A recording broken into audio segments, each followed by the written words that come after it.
No, witajcie kochani w kolejnym odcinku na kanale Matis z salonu. Za chwilę przestawimy się na sam głos. Pawle, bym Cię poprosił, żebyś podorzucał zdjęcia, które Ci wysłałem. A na razie nagrywam, bo chciałem, żebyś się przywitali z moim małym pomocnikiem. O, Furiosa, przywitaj się z widzami kanału Matis z salonu. Tak, Furiosa też jest powypadkowym kotkiem. Znaleziona na drodze, potrącona przez samochód 6 lat temu, ale jak widać trzyma się dobrze. Więc tak, mam z tym doświadczenie. To tyle mojej gęby na ten odcinek, bo i tak ją widzicie prawie każdym, i przejdźmy do opowieści o tym, skąd się wziął Pontiac Matis. To tak, zacznijmy od początku. Matis narodził się na wiosnę 1999 i jakoś mniej więcej w maju kupił go pierwszy właściciel, pan Wacław.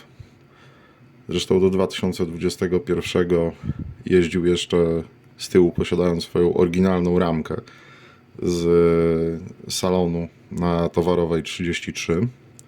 Możecie ją zaraz zobaczyć na ekranie. Oryginalnie miał czarne tablice, co zresztą możecie zaraz też zobaczyć na ekranie. Jest wpis w instrukcji od alarmu. Tego akurat nie jestem pewien, czy została założona fabrycznie, czy została przez pana Wacława dołożona. Jak i również blokada skrzyni biegów firmy Wimstol. No i pan Wacław sobie jeździł mało, bo mało. Jakoś w wczesnych latach 2000, kiedy jego córka zrobiła prawo jazdy, postanowił, że żeby sobie już nabijały się jej zniżki, to wciągnie ją jako współwłaściciela i tym samym auto zostało przerejestrowane na swoje pierwsze białe tablice, jeszcze flagowe, z Grochowa, ponieważ pan mieszkał na Saskiej Kępie.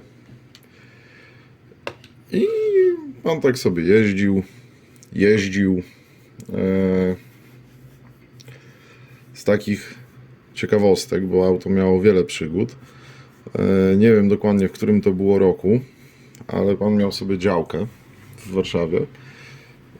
Auto stało zaparkowane przed działką i niedaleko działki był warsztat, który między innymi zajmował się naprawianiem motocykli sprowadzonych zza oceanu. I mieli tam sobie takiego młodego, nastoletniego mechanika, który sobie postanowił, że weźmie motocykl świeżo po naprawie i zabierze na tak zwany, jak to mawiają anglojęzyczni, joyride, żeby zobaczyć, jak się sprawdza. Wskoczył na ten motocykl, rozpędził się, a że nie opanował trochę mocy, też pewnie było ślisko, no to przypierdzielił w lewy tylny bok Matiza, prosto w błotnik. Tym samym, że tak powiem, robiąc z siebie trupa na miejscu. Także pozdrawiam dla kumatych, którzy czytali pewną książkę Stephena Kinga o czerwonym samochodzie, który zabijał ludzi. I tak, po tym śmiesznym fakcie Matis dostał ksywkę Bąbelek Morderca. Stąd też po raz kolejny pozdro dla kumatych. Niektórzy się śmiali po tym moim wypadku, że co ty tam będziesz prostował, po prostu pchaj samochód, licznik przebiegu zacznie się cofać i się sam naprawi. Hehe. Co się działo dalej z autem? No niestety panu Wacławowi się zmarło. A że jego żona nie miała prawa jazdy, no to córka przejęła ten samochód. Trochę nim pojeździła, tam miała lekką stłuczkę z tyłu, która została cudownie naprawiona, tak żeby wyglądało, że jest dobrze, a nie było dobrze. Zostało po prostu, zderzak został sklejony, reszta została odklepana młotkiem i wnęka koła została wykitowana po prostu kilogramami szpachli. No i tak sobie jeździła, a że w międzyczasie też szła za mąż tam, i to jej mąż miał samochód, ona miała samochód. I Matiz tak sobie stał powoli, rzadko był jeżdżony, ewentualnie jak któreś auto było w naprawie, to wtedy go używali, ale już naprawdę bardzo rzadko, w związku z tym robił śmieszne przebiegi. No i generalnie w roku 2019, tuż przed pandemią, był w takim już no trochę średnim stanie. Bo już i korozja go brała na tylnych błotnikach. Progi miał już raz wymieniane, raz coś tam było naprawiane, jakieś dziury, ale generalnie wszystko byle jak.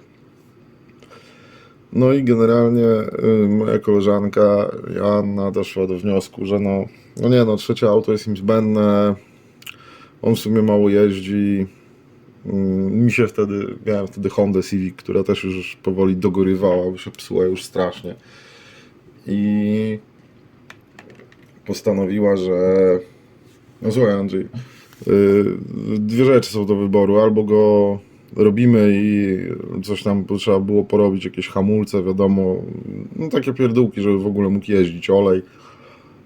No i bierzesz go, albo i się to zrobi, albo idzie na złom pewnie, no gdzieś tam, nie wiem, komuś do sprzedania za grosze, bo nie reprezentował sobą jakiegoś świetnego stanu. Wtedy mój kumpel Michał, którego serdecznie zresztą z tej strony pozdrawiam, podszykował go, zrobiło się tam jakieś oleje, hamulce i tak dalej. Wszystko, co było w nim takie dosyć słabe, amortyzatory z tyłu. Guma w dolocie była pęknięta. Przy okazji dostał maszynkę do polerowania, więc go całego spolerował. Będziecie mogli też sobie zobaczyć na ekranie, jak wyszedł po polerce. No i tak go dostałem. Jeździłem sobie nim trochę, dostałem z nim oczywiście jeszcze właśnie fanty, tak jak to właśnie instrukcję od alarmu, zawieszkę od tej blokady Wimstol,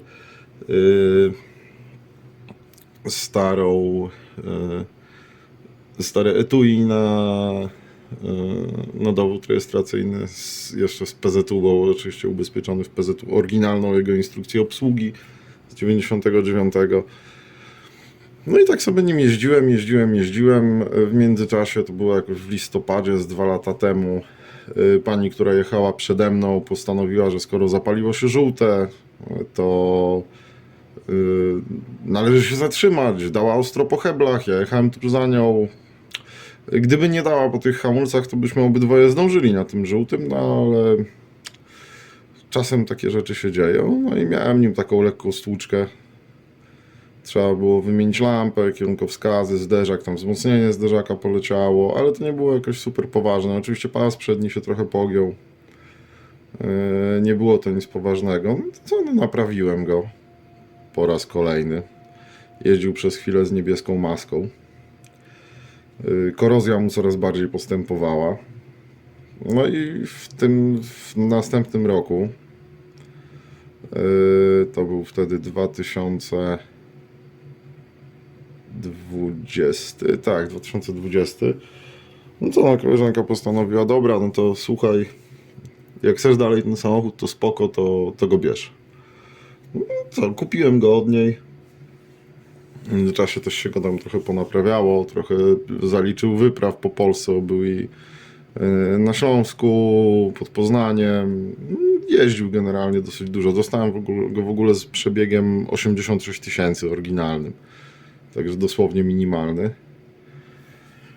No i co, postanowiłem, że skoro już u mnie zostaje, dobrze mi się nim jeździ, fajne autko, no to robimy mu blacharkę. Robimy przede wszystkim te błotniki, nadkola.